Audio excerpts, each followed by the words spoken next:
Hey y'all, it's Jordan. Y'all wanted a slower walkthrough of the IGTV video that I just posted, and so I figured I would give you one. And we're gonna get started. The first thing that I do is I open up a pre-existing Photoshop document that I keep all my brand templates in, and I open two artboards. I always use artboards because when you use artboards, it gives you the ability to open multiple canvases at once, and I like seeing what other things I currently have up on my social media, so you can all see a former 101 Wednesday post up there in the frame. And it also allows me to work on more than one graphic at once, and I usually have more than one idea. So the next thing I did is I went and I created layers for the base items, and now I'm taking my swatches on the side that already have my brand colors preloaded, and I'm putting gray backgrounds on both of my graphics because that's just my brand color. It's that gray shade. The next thing I'm doing is I'm going into my desktop and I'm pulling this line graphic. If you saw my old branding before I rebranded, this is a really popular, a thing I used on basically every graphic.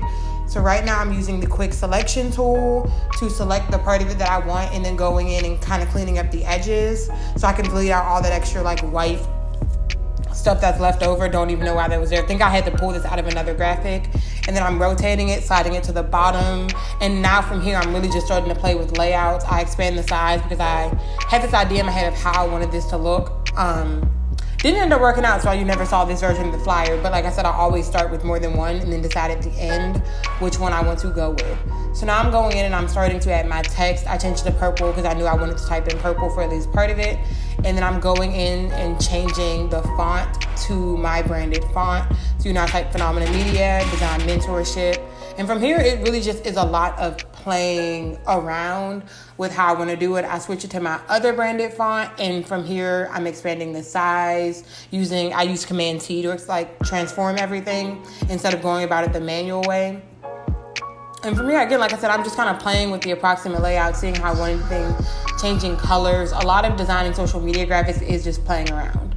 So from here, I'm going into my brand photos that I had taken. Well, not that I had taken, me and my friends took them. But I'm going into my brand photos, deciding which one that I want to use for this graphic.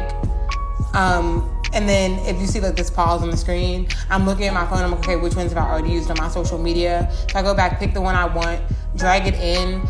Ended up deciding that I didn't want to edit it that way. So then I ended up opening it on its own Photoshop document because what I'm about to do is cut it out. So I use the Object Select tool, which is new in Photoshop 20, makes selecting things easier. And then I go into the Quick Select tool and I begin to refine those selections just so I can get a cleaner cutout because Object Select likes to delete people's hair and other parts that I really wanted. And from there, like I said, I'm just going in and cleaning up these lines, fixing any parts that they cut out, adding any parts back. And then I just Command C that onto its own layer and then copy it into the other document, which didn't work the first time, but I just right-click, hit duplicate again, and then put it on the right artboard. So now you see I'm floating down there, but you can see around the edges anywhere it's messed up.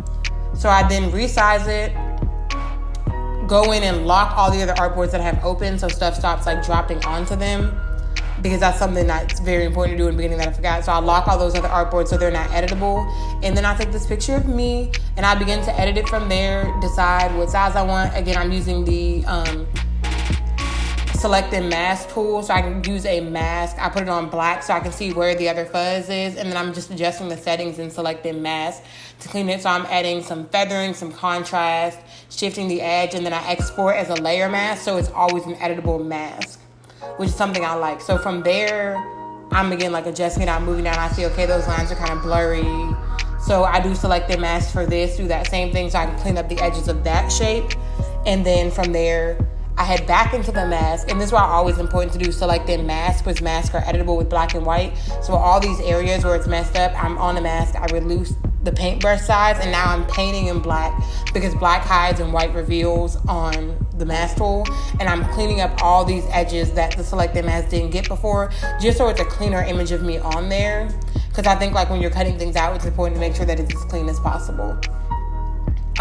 So from there, I believe I'm heading into my other artboard and starting to lay out the other one because I'm just not feeling this first design. And I had an idea that I wasn't going to like it, but I did have a second idea that I had in my head all day that's closer to my newer branding. So, I just copy over the image of me onto the other side, just Command J, drag it onto the right artboard, and I start playing from there. And so I add in text, I'm adding back in Phenomena Media, switch it back to build tilting, and then I go to the properties and I start to adjust how it's laid out. So I turn it to its side, and then I also, instead of making my text so close together, I spread them out. And so I end up spreading it out to like 300, just because I thought it looked nicer. I think it fit with my branding. And again, like I said, a lot of this is just playing around with text and fonts and changing colors, all that good stuff. So I'm like, okay, we'll do this in blue, switch this up. I think I ended up changing it back to purple. I don't even remember what the final graphic looks like at this point. Yeah, I did change it back to purple. I thought so. But one of the biggest design processes is just being willing to play around with what you want. So now I'm typing, I put in Avenue, which is like my body font that I use for everything. And I'm just starting to type in the information that I want on there and just going from there. One of the biggest things about Photoshop and when you're creating social media graphics is being willing to play and adjust layouts until you get stuff that works. So I'm just going to let you guys watch for a while, and if anything else interesting happens, I'll pop back in. Oh, that's actually an important thing. When I'm creating text that I need to know goes in a certain amount of space, you take the text tool and you just drag it to fill out a shape, and it automatically creates bounds for you. Because if you know anything about Photoshop, like Photoshop will make you type one long continuous line of text, especially if you copy and paste anything in. If you drag and create those bounds, it'll keep all your text confined to that specific space, as opposed to you having to manually enter and form all those separate lines itself. You just drag and drop that box. So again, like I said, I'm just adjusting the spacing of the text, my font size, and all that good stuff until I get what I need to fit the space that I want. When it comes to text in Photoshop, there are a lot of things you have to consider, especially when you're doing social media graphics, and legibility is probably the biggest part of all. I almost always use sans serif fonts for my body font at this point.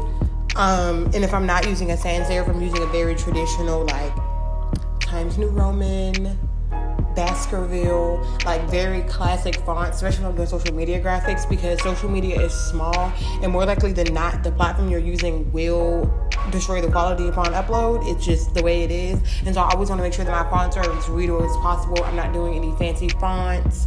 I'm adjusting my spacing. Like, I really will spend, as you can see, like, I will really spend time working with this text to make sure it's as legible as possible. So I have it in like all caps and make sure it's spaced out properly. And I use Avenir Light, because Avenir Light is really readable. Same with like Montserrat, I think that's how you pronounce it.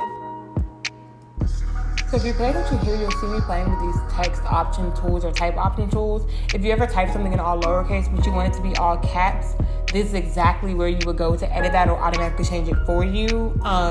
Same with if you need like subtext or stuff like done in italics. There are a bunch of settings to automatically fix it for you. And they save my life all the time because they're just really great, easy features to use. So now I'm zooming in, I'm bolding the must just because I want them to stand out, and I'm also changing the colors on them. But again, like, a lot of this is just basic text editing. It's not that interesting, super like 101 design stuff. I just like to be able to do it. So now I'm moving the artboards away, and I'm going back to the first artboard that I was working on to see if I can kind of change things up over there and see if I find the layout over there that I like of another graphic. So I'm playing with the size of the text, kind of switching stuff to the side, spreading the text out, and just kind of figuring out if I like it. I really wanted to change that base layer to blue, so I did the color select tool and then copy, like, command seated out, so I could just copy the colors and then try to do a color overlay. But because the tones of the blue and the gray were so close, it kind of selected the entire thing. I'm like, nope, I don't feel like really spending the hour that it would have, well, not an hour, but it would have taken longer than I wanted to change it to another color, like those lines bottom, and I was like, not feeling that. So now I'm kind of playing around with putting it back at the top. But keep in mind, this entire time, I'm like, I had this other layout that I really like. I'm just trying to see if I can do something better with these lines. I really love these lines in my original branding. Probably time for me to let them go, but I did really love them when I first had them. They were like one of my favorite parts. And so I'm just trying to test another layout and see if there's just another version of this flyer that I like. Like I said, I almost always make more than one just because I like to see what else is out there and other ways I can lay out my work. And so I'm just playing around. Now I'm just copying and pasting all the type that I created on the other one because there's no reason for me to retype the same thing. So I'm just copying it over, seeing if I like it. And I think I kind of finished it. I'm working on fixing spacing, copying all the last details over. But I kind of ended up deciding at this point, I'm like, I like the other one better. So let me just fix this text, get everything aligned, find lines. I use the rulers a lot and the guides a lot to make sure all my stuff is perfectly aligned. And I'm just making little itty bitty finishing details. And that's pretty much it for that flyer. From there, I just export it and head out, which I'll let you all watch. And to export these, well, I'll tell you about it when we get there. But for now, y'all can just watch me finish up these flyers, decide which one I like the most, line stuff up, and then decide, I'm like, yep, this one's better. It's doing what I need to do.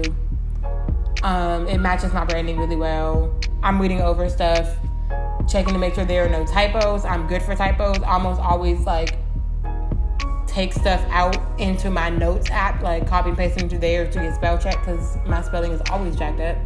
And then I just go to artboard, object export as PNG, and then save it to my desktop, and that's that. I hope you all enjoyed this video. If you all want more walkthroughs that are slower, I can create those for you, and have a great day.